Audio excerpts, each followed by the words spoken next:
ኢሉሚናቲዎች በሚስጥር ዓለምን ተቆጣጥረው አዲስ ስርዓት ሊዘረጉ ነው የሚለው መላምት ለዓመታት ሲሰማ ቆይቷል።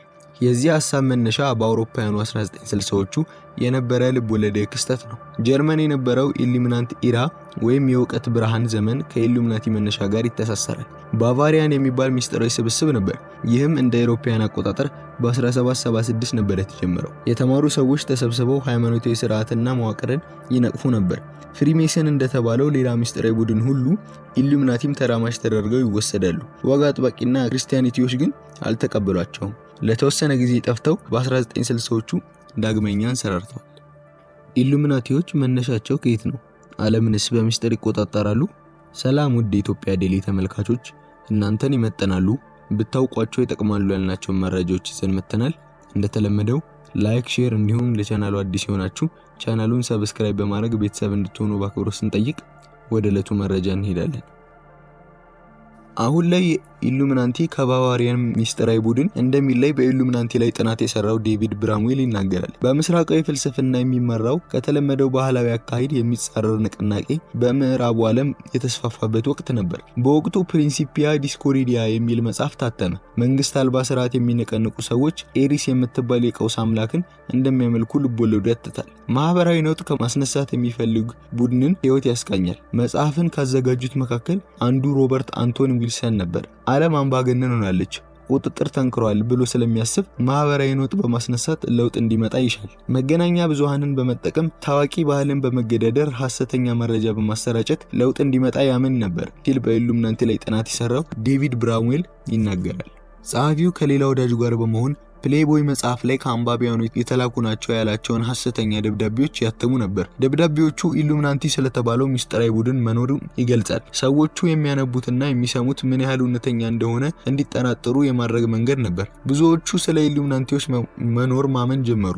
ጆይ ኤፍ ኬኔዲን ማን ገደላቸው የሚለውንም ጨምሮ በይፋ ከማይታወቁ ነገሮች ጀርባ ያሉት ኢሉሚናንቲዎች ናቸው ተባለ።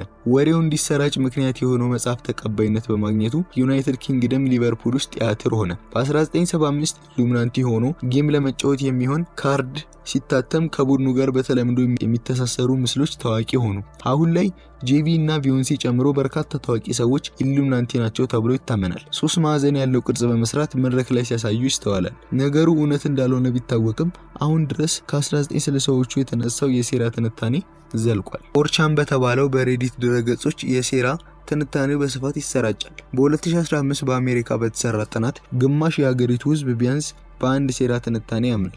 በአንግላንድ ሩስኪን ዩኒቨርሲቲ የምትሰራው ቪረን ስዋሚ እንደምትለው በተለያዩ ምክንያቶች ሰዎች በሴራ ትንታኔ ሊያምኑ ይችላሉ።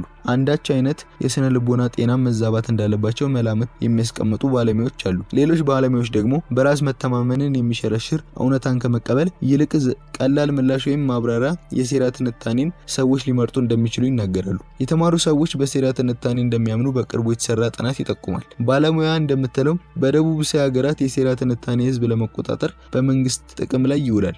በተቃራኒው በምዕራቡ ዓለም ሰዎች አድማጭ እንዳጡ ወይም እንዳልተወከሉ ሲሰማቸው ፊታቸውን ወደ ሴራ ትንታኔ ያዞራሉ።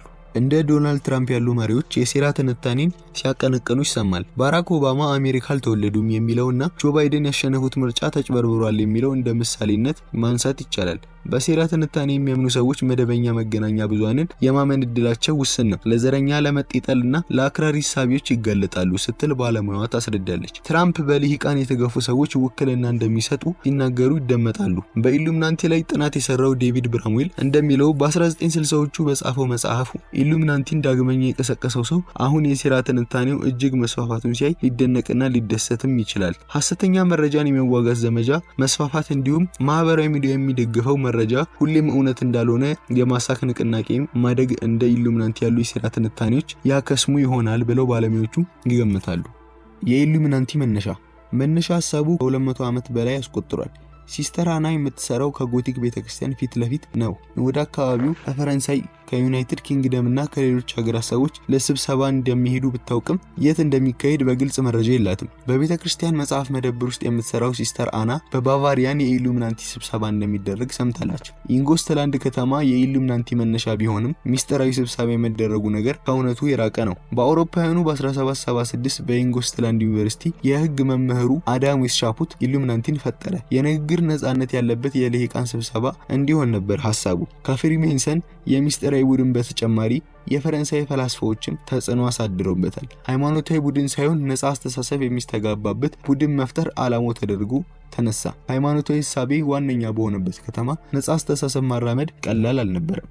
መጀመሪያ ለቡድኑ አባላት የመረጠው 5 ጎበዝ የህግ ተማሪዎች ነበር። ከዚያም ቡድኑ በፍጥነት ተስፋፋ። የእውቀት ብርሃንን አባላቱ ለማሰራጨት ሲሞክሩ የመንግስትና የሃይማኖት ተቋማትን እንቅስቃሴ ተከታትሎ መረጃ የሚያቀበላቸው ነበራቸው። ሀብት በማከማቸት አስተምህሮን ለማስፋት ሞክረዋል። ታዋቂው የጀርመን ዲፕሎማት ባሮን አዶልፍ ሐሳቡን ካስተዋወቁት መካከል አንዱ ናቸው። በባቫሪያ፣ በፈረንሳይ፣ በሃንጋሪ፣ በጣሊያንና በፖላንድ ያሉ አባላቱ ብዛት 2000 ደረሰ። ጋዜጠኛው ማይክል ክሌነር እንደሚለው የኢሉሚናቲ ፈጣሪ አብዮተኛ ማለት ይቻላል። ሰዎቹ የተሻለ እንዲሆኑ ያስተምራል፣ ማህበረሰብን መለወጥ ይፈልግ ነበር፣ የተሻለ ዓለምና አስተዳደር ማየት ይመኝ ነበር ይላል። በሚያስተምርበት ዩኒቨርሲቲ ከሚፈቅደው በተቃራኒው የሰው ልጅ ዕውቀቶች ሁሉ በትምህርት መሰጠት አለባቸው ብሎ ያምን ነበር። ቡድኑ በተመሰረተ በ10ኛው ዓመት ጸረ መንግስት ንቅናቄ ሲያደርግ ተደርሶበት ተበትኖ መስራቹ ወደ ጎተ ከተማ ተሰደ። ሆኖም ግን ሚስጥራዊ ቡድኑ አልታገደም ብለው የሚያምኑ ሰዎች አሁንም ድረስ እንዳሉ የታሪክ ምሁራን ይገልጻሉ። በዊንቸስተር ዩኒቨርሲቲ የሚሰራው ዶክተር ማይክል ውድ እንደሚለው ኢሉሚናቲ ብዙ ንዑስ የሴራ ትንታኔዎች ያሉት ጥልቅ የሴራ ትንታኔ ነው። ኢንጎስትላንድ ከተማ የኢሉሚናቲ መነሻ ትባላለች። በከተማው ሙዚየም የምትሰራው ማሪያ ኢምፕለሽመር እንደምትለው በሙዚየሙ ካሉ አስገራሚ የታሪክ አጋጣሚዎች ጋር የሚተሳሰሩ የኢሉሚናቲ መጽሐፎች አሏቸው። ከተማውን የሚያስጎበኘው ክላርነር እንደሚለው በታሪክ ጉልህ ስፍራ ያላቸው ቦታዎች ሊያስጎበኙ በሴራ ትንታኔዎች የሚያምኑ ጎብኚዎች ያጋጥሙታል። ኢሉሚናቲ አሁን የሚታይበት መንገድ አስገራሚ ነው። ከእውነተኛ ኢሉሚናቲ በጣም የተለየ መንገድ ነው አሁን የሚታየው ትላለች። ሲስተር አና እንደምትለው አሁንም ድረስ የኢሉሚናቲ ስብሰባ በከተማው እንደሚካሄድ የሚያምኑ ሰዎች እውነት ባይሆንም እንኳን ቦታው ይጠይቁታል። ከፈረንሳይ አብዮት አሜሪካ ላይ ከተፈጸመው የመስከረም 11 ጥቃት እንዲሁም ከሌሎች ጉልህ ክስተቶች ጀርባ ኢሉሚናቲዎች እንዳሉ የሚያምኑ ጥቂቶች አይደሉም ብላ ታስቀምጣለች። ለዛሬ የነበሩ መረጃዎች ይህን ይመስሉ ነበር። አብራችሁን እስከ መጨረሻው ደቂቃ ድረስ ስለቆያችሁ እያመሰገንን ሌሎች የኢትዮጵያ ዴይሊ ዝግጅቶች እንዲደርሷችሁ ሰብስክራይብ፣ ላይክ፣ ሼር ማድረግ እንዳይረሳ እያልን ለዛሬ እዚህ ላይ እናበቃለን። መረጃውን ሳቀበላችሁ የነበርኩት እኔ ማቲያስ ታደሰ ነኝ። መልካም ጊዜ